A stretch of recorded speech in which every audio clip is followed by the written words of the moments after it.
Hi, it's Dwyer, gamblersadvisory.com, dwyervip.com. Today is October the 19th, 2017. Remember, the opinion you should follow should be your own. Just consider this video to be a second opinion from a complete stranger online. Now, have you ever watched a movie trailer where the trailer looks spectacular? It looks promising. It's gotten you hyped up. Then you go and see the movie, and the rest of the movie sucked. Right? The trailer was the best part of the movie. In fact, they had to splice and dice that movie trailer to make it look like the movie was worth something. Right? Then in the movie, you're thinking, man, how did I get fooled? Why was I so foolish? Shouldn't I have realized that that trailer was the best part of this 90-minute film? Well, that's the way I feel. Looking at the little snippet of tape that they've shown us on the sparring session of Conor McGregor against Malignaggi. Right? Malignaggi goes down. They're trying to convince you that Malignaggi was overwhelmed. He was outclassed. He was dazed and confused by a guy who, at that point, had exactly 0 professional boxing matches. Right? We were supposed to believe that Conor McGregor was so special. He was so unique that he could enter the world of professional boxing where guys have been advancing their craft for 10, 15 years. Right, in their careers, and that Conor McGregor was supposed to be able to go compete with them. Well, let me just say, I'm not buying that snippet. Right? Malignaggi says that he was pushed down, and I believe Malignaggi. Let me also say, too, that as I'm looking at that snippet, I'm looking at Conor McGregor's head. Folks, it doesn't move. Right? It's stiff. There's no wiggle in his head. There's none of the kind of wiggle I would need to see to believe me that this guy's going to know how to roll with punches. That this guy is going to know how to protect himself in the ring when his guard gets low. So let's talk about McGregor against Malignaggi, because both of those guys are talking about the possibility of fighting. Right? And if this fight goes off, I just want people to understand, at least from my perspective, that the fight will be a complete mismatch. Look, I know Malignaggi lost to Eggington, who himself later lost. Right? I understand Malignaggi today probably loses to Malignaggi at 28 years old. Right? Okay, sure. Malignaggi's on the other side of the mountain. I also understand that one of the things that Conor McGregor did extremely well against Floyd Mayweather was his jab, right? I was watching the fight. I thought, you got to be kidding. Right? He had a jab. The jab looked pretty good. And I understand people are going to say, well, hell, Malignaggi is a jabber. Conor McGregor is bigger than Malignaggi. Conor McGregor does some of the things that Malignaggi does. Right? He shoots a jab too. Why can't he compete with Malignaggi? Also, people are going to say Conor was competitive with Floyd Mayweather until he got stopped. Right? The argument's going to be, hey, Malignaggi isn't a power puncher. He's not a knockout puncher. He's a stylist. Right? So, if Conor McGregor isn't going to get knocked out by Malignaggi, isn't it going to be a competitive fight? Right? All Conor McGregor has to do is stay on his feet for 12 rounds. The fight will be close, at a minimum. Hell, I saw the snippet from sparring. I know Conor McGregor can hold his own against Malignaggi. Well, let me make the contrary argument, because I believe Malignaggi against Conor McGregor is a mismatch. right? First, let's agree on one thing. Can we agree that Paulie Malignaggi, when he shows up to be your sparring partner, when he's trying to help you prepare for your fight, can we agree that that version of Paulie Malignaggi is not as good as the Malignaggi who shows up on fight night for his own fight, where he's getting paid not sparring partner wages, but he's actually getting paid prize fight money, right?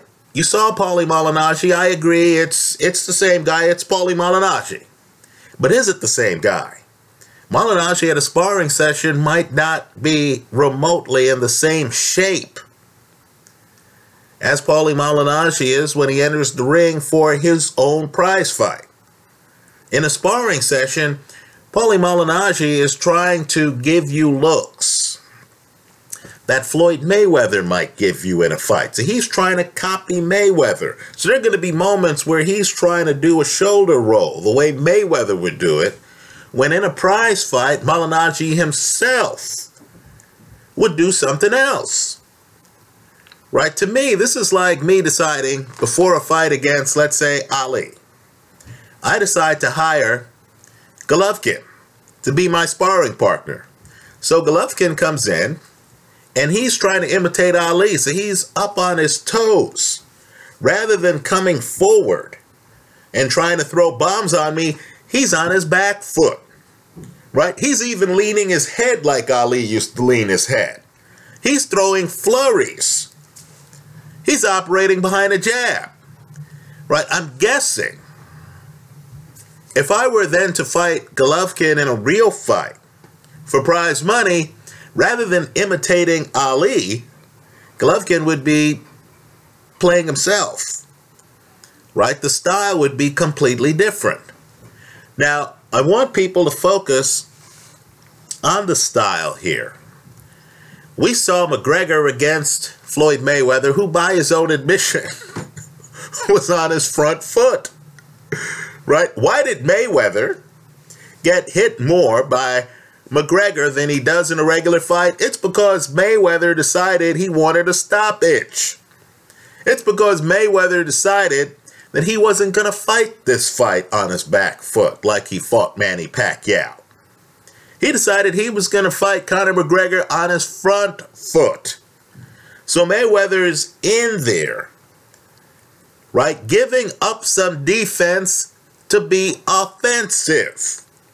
Mayweather is pursuing Conor McGregor after the third round of their fight, isn't he? Right? So you're seeing Conor hitting a guy who's coming forward. Folks, Paulie Malignaggi might not be on his front foot.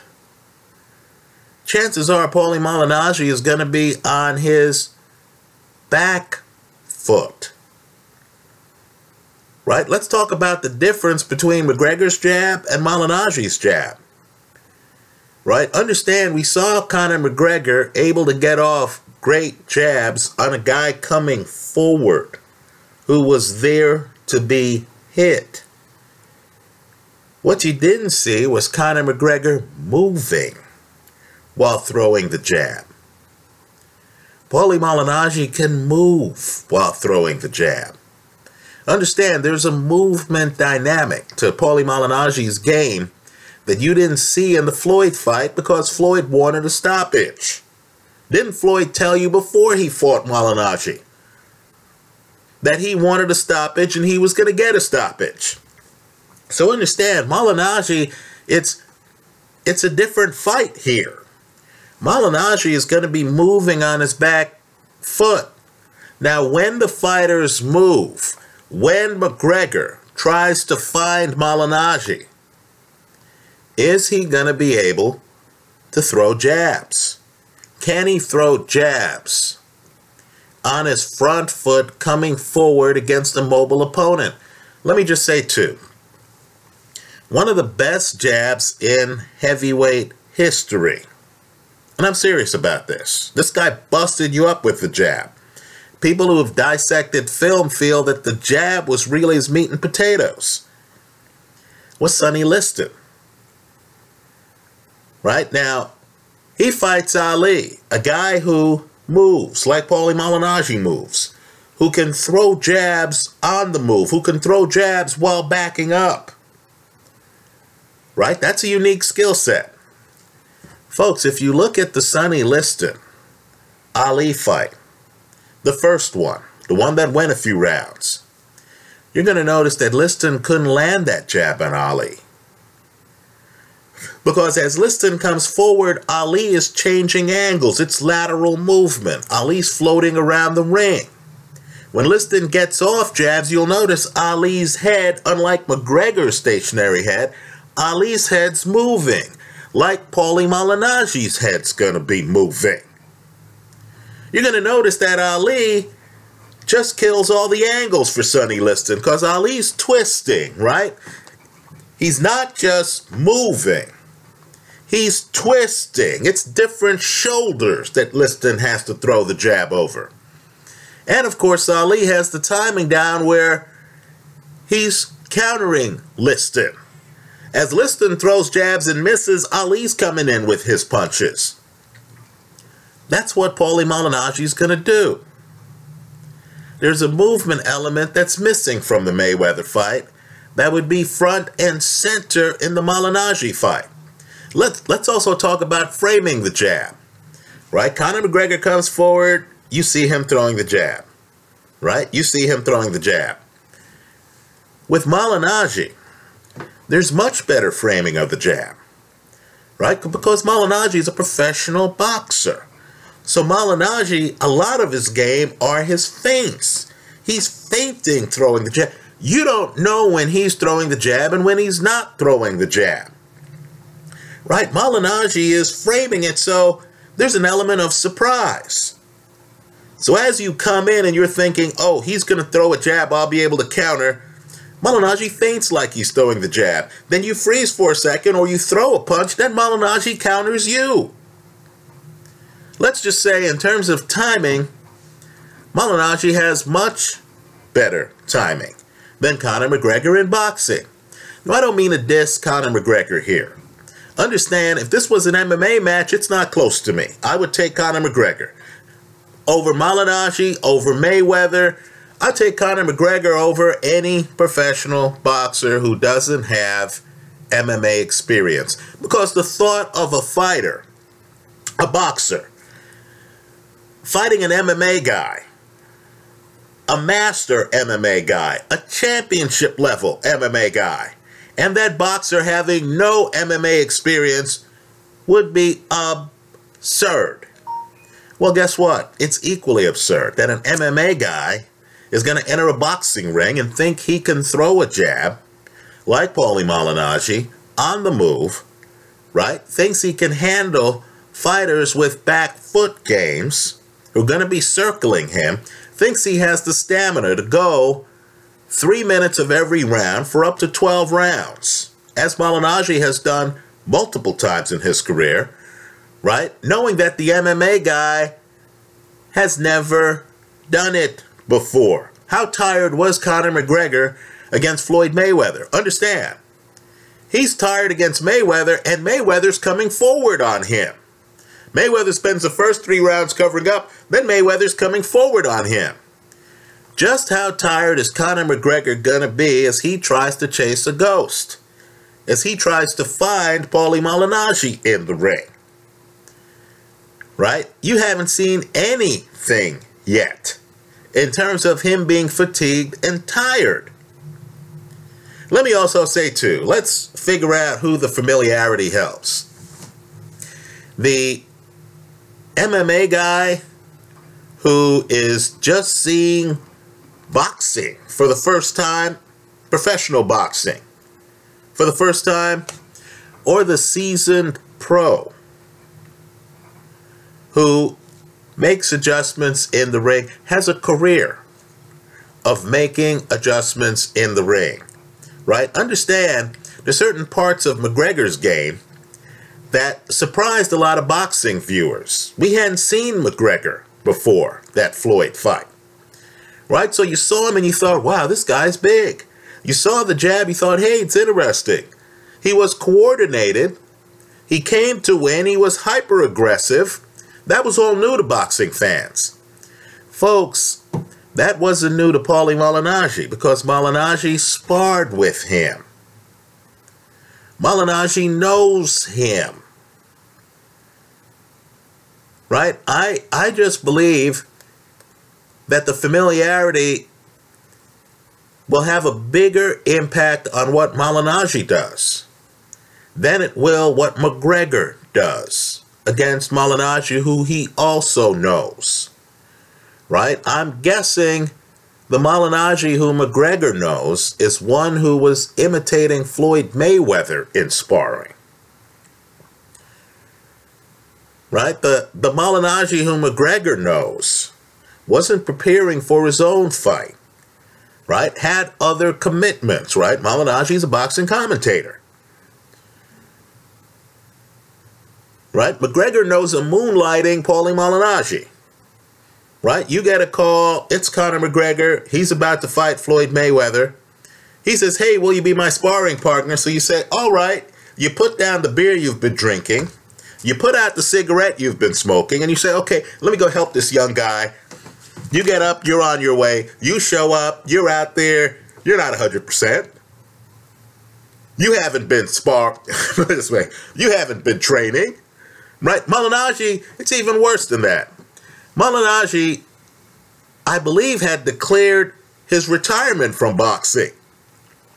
So you can imagine Malignaggi in the gym waving at guys saying, hey, fellas, it's been fun. Hey, hit that speed bag. You guys do it up right. The torch has been passed. I'm just here to watch the young guys. Then he gets the call and he's like, okay, yeah, I'll spar with Conor McGregor. Malignaggi's mind was probably already, what, out the gym? On the beach, in the broadcast booth, right? So he's just there with, you know, a guy who's in a high-profile fight against Floyd Mayweather.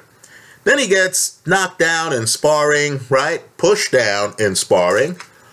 I'll leave the interpretation of the film up to you. After several rounds that are never released to the public. I'm sure Malignaggi thought, hey, whatever, you know, I got pushed down, whatever. This guy's doing whatever he can. Then they released the film. So I believe Malignaggi's outrage is real. Don't get me wrong. It's professional prize fighting. Money's involved, right? You could be outraged, but really not care. Say, I can't believe the guy played me like that. But then think to yourself, well, that's the end of that. But if there's money involved where they say, hey, I know you're outraged. I'll pay you $5 million to fight the guy. You might be motivated to actually do some road work. You might be motivated to actually go back to the gym and say, fellas, just when I thought I was out, they brought me back in, right? So Malignaggi is open to a fight against Conor McGregor, right? McGregor, in my opinion, better hope that that fight never happens. Let me also tell you another bad idea that's being bandied about. Conor McGregor against the reigning 147-pound champion Jeff Horn. Now look, it's one thing to be fighting these guys who have announced their retirements from the sport, right? Wasn't that Floyd retiring after the Andre Berto fight? Right? Okay. McGregor's fighting a guy in his 40s. McGregor's talking about fighting a guy in his late 30s. Okay, that's one thing. Jeff Horn's in his prime. Let's not play games here. Understand, too, again, styles make fights. If McGregor thought he had it bad with Floyd Mayweather, who's normally a defensive fighter, who normally doesn't expose himself to getting hit, if McGregor thought he had it bad with Mayweather collapsing the pocket, just imagine what happens when he fights a fighter in his prime who's accustomed to getting hit, who is in the pocket, roughing him up according to the rules of boxing. Right? If McGregor signs to fight Jeff Horn, folks, I'll be in line taking Jeff Horn by stoppage. Right? Jeff Horn, again, professional boxing is a different sport than mixed martial arts. Right? McGregor would get manhandled in the pocket by Jeff Horn. Right? Jeff Horn has been hit and dropped in fights and has gotten off the canvas, upset and ready. Jeff Horn would smother Conor McGregor. McGregor wouldn't even have the room to operate that he had against Floyd Mayweather. Also, let's be real too. Boxers have a lot of skills between the punches. Right? You saw Conor McGregor get hurt with Floyd. He couldn't even clinch Floyd. He's backing up and Floyd's walking forward, destroying him. Right? Just understand, at the championship level, most of these fighters know how to clinch. Right? There's a lot going on between punches. So you can imagine Jeff Horn coming inside. Let's say Jeff Horn gets hurt by Conor McGregor. Horn would know how to clinch McGregor. Horn would know how to turn McGregor. Right? But if Conor McGregor gets hurt, do you think he knows how to clinch Jeff Horn remotely on par with how Jeff Horn would know how to clinch him? Understand too, many times in these fights, you're badly hurt. In other words, you enter the ring with some notes and you say, oh, if this happens, I'm going to do that. If that happens, I'm going to do this. Then you get hit hard. And these plans go out the window. As Mike Tyson used to say, everybody has a plan until they get hit in the mouth. Right? So, hey, I thought Conor McGregor did much better against 40-year-old Floyd Mayweather than I thought he would. Right? I would take Malignaggi over McGregor. I would take Jeff Horn over McGregor. Why? Because this is professional boxing. Because those guys are experienced. Because those guys would be bringing different things and different strategies into the ring with them than Floyd Mayweather would. Right? Understand, some fighters don't have a lot of professional fights, and yet they're world class. Right? Think Lomachenko. Think Guillermo Rigondeaux. You know, those guys have a lot of amateur fights. Those guys were Olympic gold medalists. Now here, you have Conor McGregor, who doesn't have a lot of pro fights, and he doesn't have a lot of amateur fights. And this guy wants to fight a former champion again in Paulie Malignaggi? This guy wants to fight a current champion in Jeff Horn? Folks, that's comedy. That's absurd. Let's get real. Let me hear from you. I hope you leave your comments in the comment section to this video. Thanks for stopping by.